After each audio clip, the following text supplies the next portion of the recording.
할렐루야. 오늘도 주의 은혜 가운데 주님 앞에 나오신 여러분을 주의 이름으로 축복합니다. 우리 하나님 말씀 함께 보겠습니다. 하나님 말씀 시편 114편입니다. 우리 다 같이 한 목소리로 합독하겠습니다. 이스라엘이 애굽에서 나오며 야곱의 집안이 언어가 다른 민족에게서 나올 때에 유다는 여호와의 성소가 되고 이스라엘은 그의 영토가 되었도다. 바다가 보고 도망하며 요단은 물러갔으니 산들은 순양들같이 뛰놀며 작은 산들은 어린 양들같이 뛰었도다. 바다야 네가 도망함은 어찌미며 요단아 네가 물러감은 어찌민가. 너희 산들아 순양들같이 뛰놀며 작은 산들아 어린 양들같이 뛰놀면 어찌민가. 땅이여 너는 주 앞 곧 야곱의 하나님 앞에서 떨지어다. 그가 반석을 쳐서 몬물이 되게 하시며 차돌로 샘물이 되게 하셨도다. 아멘. 아멘. 자, 시편 114편은 이 배경이 이제 출애굽 배경이죠. 출애굽 당시에 하나님께서 보여주셨던 기적들을 이렇게 생각하면서 노래하는 시편인데요. 특별히 시편 113편에서 118편까지를 우리가 할렐시 뭐 이렇게 이야기를 했습니다. 그래서 할렐루야 이렇게로 시작을 하거나 또 할렐루야로 끝나는 그러한 시들인데 주로 하나님 앞에 감사 찬양 뭐 하는 그런 시들이죠. 그리고 이 시들은 대부분 유대인의 명절 때 많이 불려졌던 그런 찬양들입니다.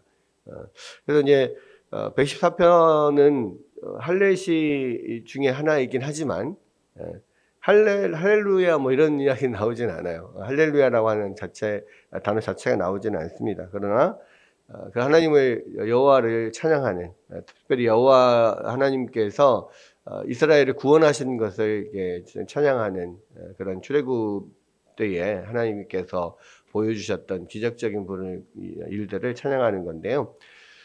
특별히 이제 유월절 배경을 생각을 하면 이게 뭐 그 주제가 맞는 찬양이죠. 그래서 유월절이라고 하는 것이 결국 출애굽하기 전에 마지막 10번째 재앙 때 장자를 다 죽이는 애굽에 있는 모든 처음 태어난 초태생들이 싹 죽는 재앙이 일어날 때 이 유대인들은 어린 양을 잡아서 그 어린 양의 피를 민방과 설주에 바르면 죽음의 사자가 그것을 보고 패스 오버 뛰어넘어간다.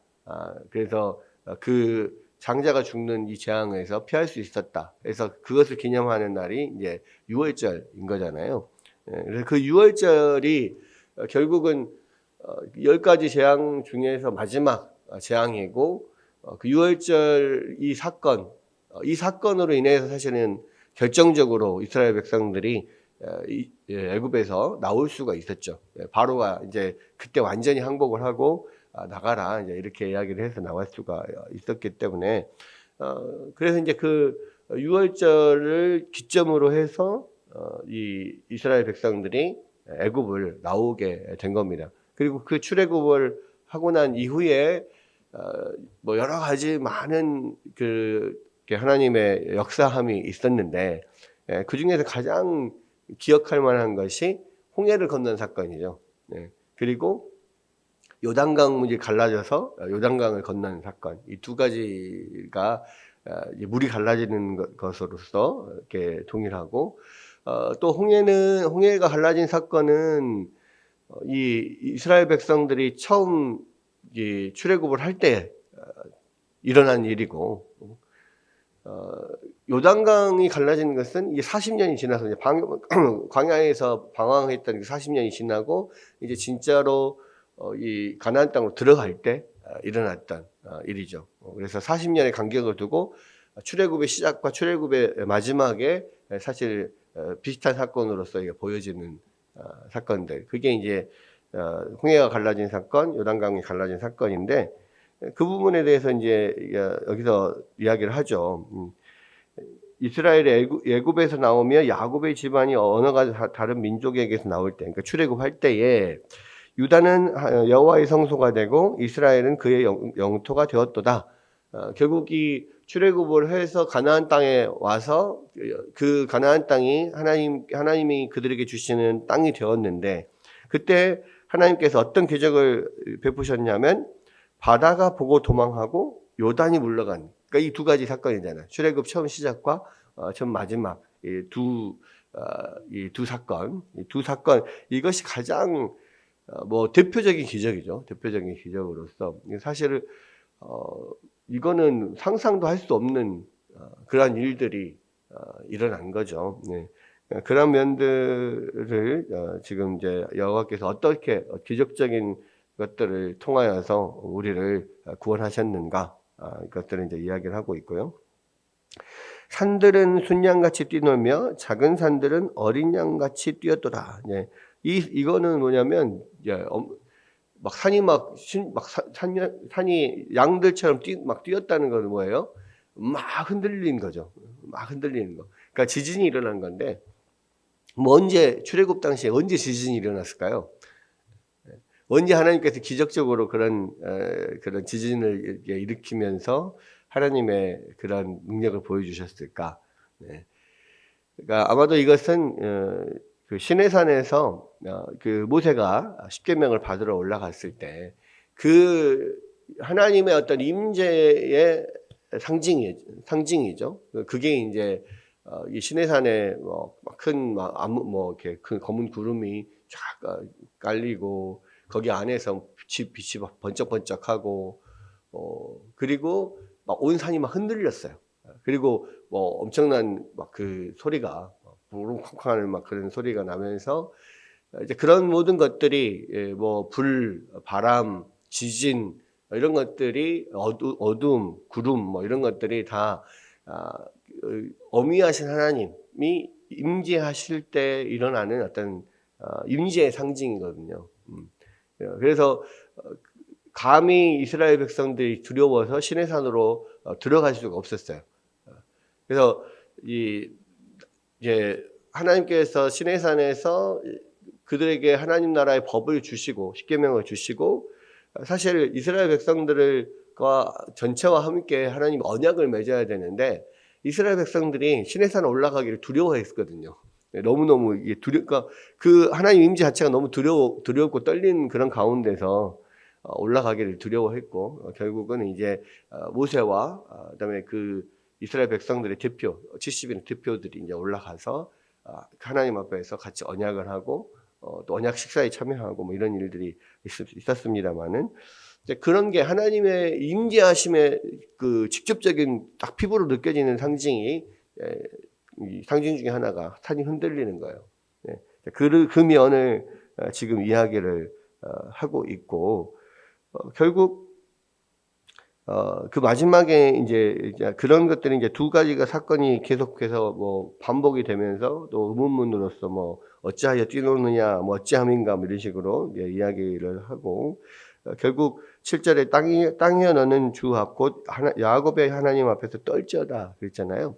그러니까 우리가 하나님의 백성들이 그러한 하나님의 어떤 어미하신 임재 앞에서 우리가 경외함으로 떠는 것이 당연한 것이고요. 그리고 그것이 하나님을 우리가 찬양하고 또 하나님을 경외하는 것들이에요. 그래서 이 하나님께서 우리와 함께 하신다는 것이 얼마나 두렵고 떨리는 일이며 또한 그것이 얼마나 또 기쁜 일인가 라는 것을 보여줍니다. 사실 여기서 산들이 뭐 순양같이 뛰놀다, 어린 양같이 뛰논다, 뭐 이렇게 하는 것들은 두려움에서 떠는 것도 있지만 한편으로는 기쁨으로 뛰노는 거거든요. 뭐 순양같이 뛰논다, 어린 양같이 뛰논다 하는 것은 기쁨으로 뛰노는 거예요. 그래서 그런 어미하신 하나님 앞에 서는 것이 두렵고 떨리는 일이기도 하지만 또한 기쁜 일이기도 한 거예요. 그래서 우리가 마땅히 하나님을 찬양할 때 두 가지가 함께 있어야 됩니다. 하나님 앞에서 하나님을 예배할 때 또 하나님을 찬양할 때 우리가 기뻐 뛰노는 면이 있어야 되고요. 또한 두려워 떠는 면이 있어야 돼요. 그래서 이제 그 시편 2편에 보면 그런 이야기가 나와요. 하나님 앞에 떨며 즐거워하라. 떨며 즐거워할지어다. 이 말이 나오거든요. 그러니까 항상 이 두 가지 면이 있는데 그 두 가지 면이 함께 공존하는 게 참 쉽지 않아요. 그래서 우리 하나님을 예배할 때 막 이렇게 기쁨으로 막 예배를 하는데 어떨 때 보면 이게 그냥 그 두려움이 없는 기쁨인 경우가 많아요. 뭐 떨며 즐거워하는 게 아니고요. 약간 그 하나님 앞에 어떤 경외함이 없이 그냥 뭐 막 이렇게 즐거움만 있는 경우. 그래서 그런 게 참 안타까운 면이 있어요. 그러니까 우리가 찬양할 때도 많이 그래서 이제 우리가 뭐 찬양할 때 대부분 막 즐겁고 빠르고 즐거운 찬양을 또 했다가 좀 느리고 또 좀 이게 뭐 뭔가 이렇게 하나님 앞에 감정적으로 좀 깊이 나갈 수 있는 찬양을 했다가 이게 뭐 이렇게 하잖아요. 그러니까 이런 면들이 이제 두 가지를 같이 그런 같은 예배 안에 함께 공존하는 이런 면들을 우리가 좀 찬양을 통해서 그런 것들을 보여주려고 하는 면들이 사실 있긴 있거든요. 근데 이제 그게 좀 잘 안 되는 것 같아요. 그러니까 즐거워하면서도 하나님 앞에 어떤 하나님을 두려워하는 마음과 떨는 마음들, 경외하는 마음들과 함께 즐거움이 있어야 되는 거고, 하나님 앞에 막 두렵고 떨리면서도 즐거움이 있어야 되는 건데, 이게 좀 쉽지 않은 경우가 많아요. 그래서 옛날에 우리가 막 부흥회 같은 거 막 할 때 보면 막 박수 치면서 막 찬양을 하는데, 어떨 때 보면 또 너무 경박한 거 아닌가 이런 생각이 좀 들 때가 있거든요.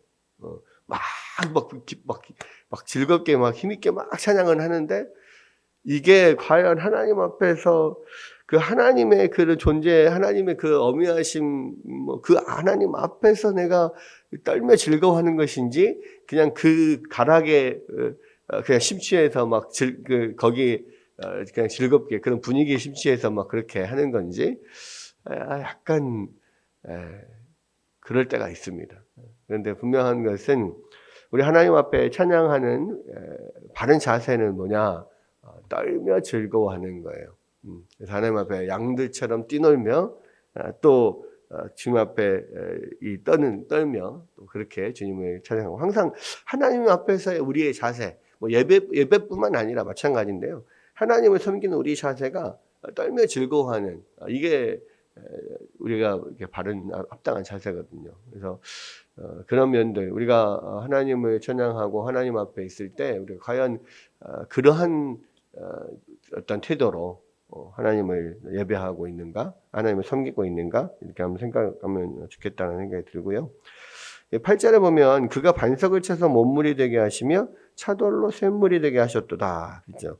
이거는 그 광야 생활 가운데서 또 하나님께서 주시는 또 가장 큰 기적 중에 하나였는데 광야 생활 가운데서 제일 힘들었던 게 뭡니까? 물이 없는 거였잖아요. 물이 없는 거. 그래서 이제 다른 거는 뭐 이제 배고픔 같은 경우는 하나님께서 만나로 계속 먹이셨어요. 만나로 계속 먹이셨기 때문에 그 배고픔 때문에 막 하나님 원망하거나 그러진 않았습니다. 그런데 물이 없을 때 하나님이 원망했거든요. 그래가지고 기껏 여기까지 우리를 데리고 나와서 다 죽이려고 데리고 나왔냐 막 이러면서 막 이렇게 막 불만을 터뜨리고 항의하고 막 이런 것들이 많았잖아요. 그래가지고 결국은 뻑하면은 우리 이스라엘 백성들은 모세와 아론 뭐 이 지도자들을 막 불만과 불평을 터뜨리고 심지어는 또 죽이려고 하기도 하고 막 이러지 않습니까? 그럴 때 하나님께서 반석을 쳐서 물이 나오게 하시고 또 반석을 쳐서 물이 나오도록 또 마라의 쓴물을 또 단물로 바꾸시기도 하고 이런 기적들을 일으키시는 것을 우리가 봤죠. 그럼으로써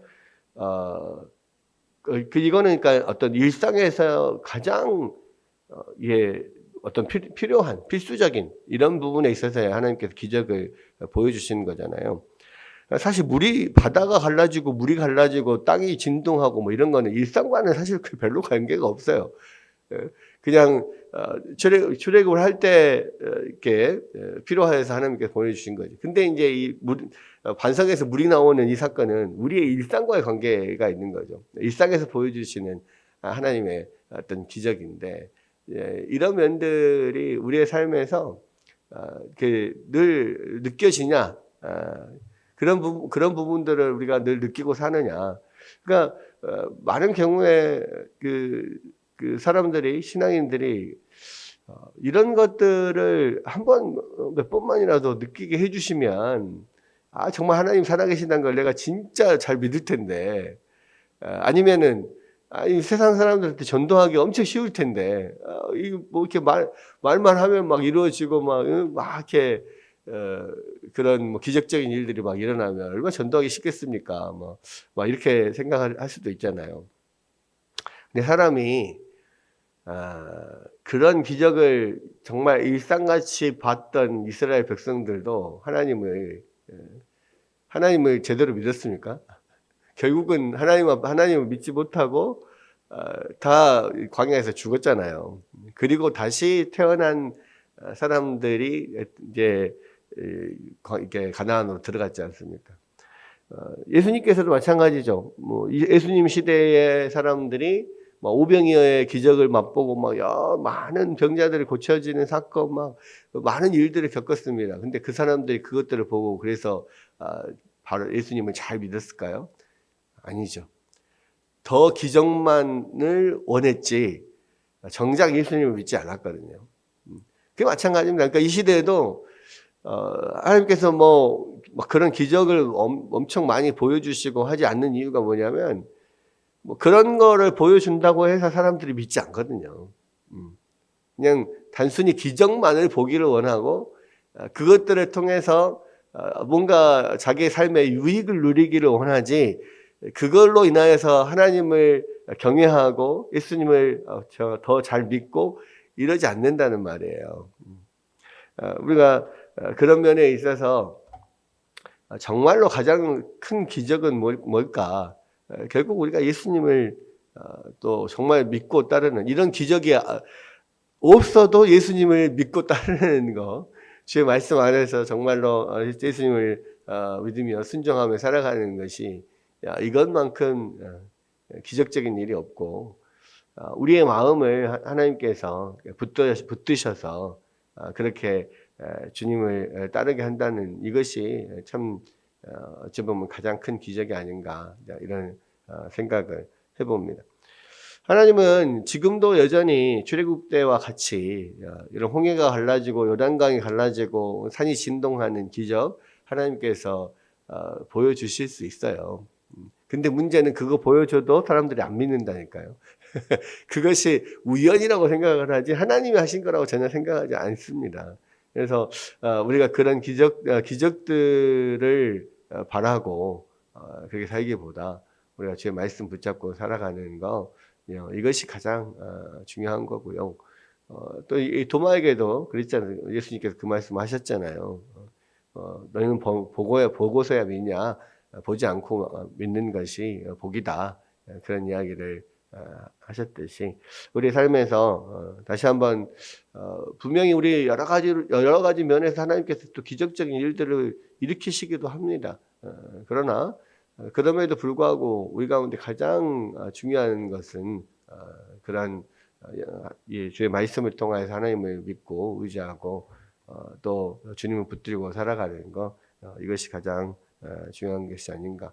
그리고 우리가 주님을 또 믿고 또 따라갈 때 정말 주님을 경외하는 마음으로 주님 앞에 떨며 즐거워하는 그러한 태도로 주님을 찬양하며 또 오늘 하루하루를 살아가는 여러분들 되시기를 바랍니다.